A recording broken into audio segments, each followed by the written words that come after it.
Hit TV YouTube channels లో మీ వ్యాపార ప్రకటనలకు మరియు ప్రమోషనల్ ఇంటర్వ్యూస్ కోసం వెంటనే సంప్రదించండి.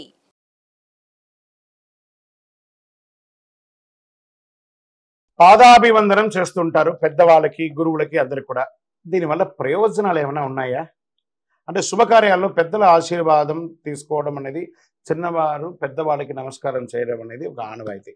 కేవలం శుభకార్యాల్లోనే కాకుండా పెద్దవారు కనిపించినప్పుడల్లా కూడా పాదాభివందనం, వారిని తాకి చిన్నవారు చేస్తుంటారు. అసలు పెద్దవారికి పాదాలు ఎందుకు తాకాలి?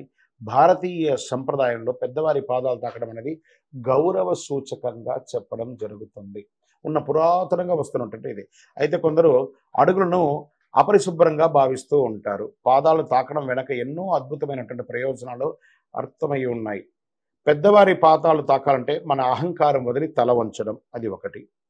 అతి పెద్దవారు వయసు, జ్ఞానం, విషయాలు, అనుభవాన్ని గౌరవించడం రెండవది. సాధారణంగా పెద్దవారి పాదాలు తాకినప్పుడు వారి ఆలోచనలు, స్పందనలు, వాటి నుండి వచ్చే పదాలు చాలా శక్తివంతంగా వారి దగ్గర నుంచి ఒక ఆశీర్వాద మంత్రం ఉంటుంది కాబట్టి వారికి లాభం. పెద్దవారి పాదాలు తాకడానికి నడుము వంచి కుడి చేతిని వారి ఎడమ కాలు మీద పెట్టాలి. అలా చేసినప్పుడు మన స్పానల్ కార్డ్ కూడా ఆరోగ్యపరమైనటువంటి ఉపయోగాలు కూడా ఉంటాయి. అలాగే ఎడమ చేతిని వారి కుడి కాలు మీద ఉంచాలి. అప్పుడు పెద్దవారి చేతులు మన మీద ఉంటుంది. ఇలా చేయడం వల్ల ఒక క్లోజ్ సర్క్యులేట్ అవకాశం వస్తుంది. ఆ సమయంలో వారి శక్తి, జ్ఞానం మనకు బదిలీ అవుతుంది. ఫలితంగా మంచి మనసు, వారిచ్చే దీవెనలు మనం పొందుతాం. పెద్దవారు భూమి మీద నడిచి ఎంతో జ్ఞానాన్ని అనుభవించి సంపాదించడం వల్ల వారి పాద ధూళిలో కూడా మనకి ఎంతో జ్ఞానం దాగి ఉంటుంది. కాబట్టి మేము కూడా ఈ మార్గంలో నడిచి అనుభవాన్ని, జ్ఞానాన్ని పొందుతాము అని ఆశీర్వాదం పొందడమే సంప్రదాయానికి పాదసేవ అంటారు. మానుష రూపేణ అన్నారు కాబట్టి పెద్దవాళ్ళకి నమస్కారం చేస్తే సాక్షాత్ పరమాత్మునికే నమస్కారం చేసినంత ఫలితం. విజయోస్తు. మహాభారతం అంటే అందరికీ కూడా చాలా ఇష్టమైనటువంటి ఒక సబ్జెక్ట్. వింటే భారతం వినాలి, తింటే గారెలు తినాలి అని. మహాభారతం అంత గొప్పది. మరి ఇందులో కొంతమంది వీరులు ఉన్నారు. వారి పేర్లంతా కూడా మనం ఎప్పుడో చెప్పుకుంటూ ఉంటే వింటుంటాం, మర్చిపోయి ఉంటాం. ఒక 51 మంది వీరులు ఉన్నారు. వారు ఎవరో తెలుసా? ఇది చాలా ముఖ్యమైనటువంటి సబ్జెక్ట్. చాలా మంది మర్చిపోతున్నాం. మీ పిల్లలకి ఇది వినిపియండి. ఇది రానున్న రోజుకి ఇది ఒక నానుడిగా ఉంటుంది.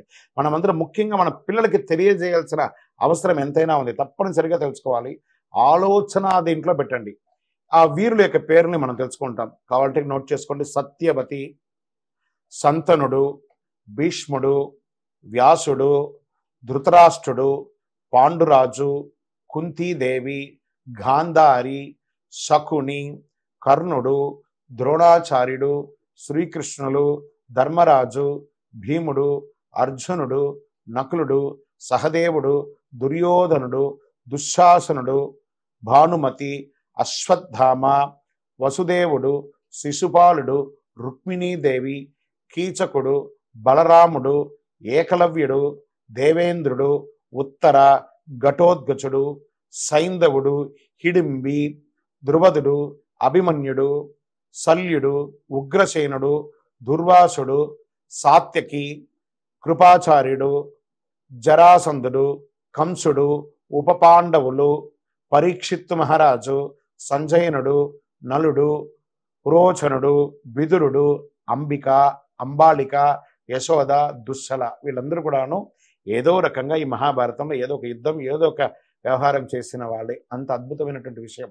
ఈ టీవీ ఛానల్ ద్వారా, ఈ మాధ్యమం ద్వారా మనం చూసేవాళ్ళు దీన్ని జీవితకాలం గుర్తుండి పెట్టుకునేటట్టుగా వినడానికి పిల్లలకి నేర్పిస్తూనండి. ఈ 51 పేరులో ఒక పేరు, 2 పేరు అలా మనం చెప్తూ ఉండగా కూడా మనలో కూడా ఒక ధైర్యం, ఒక శక్తి వస్తుంది. విజయోస్తు.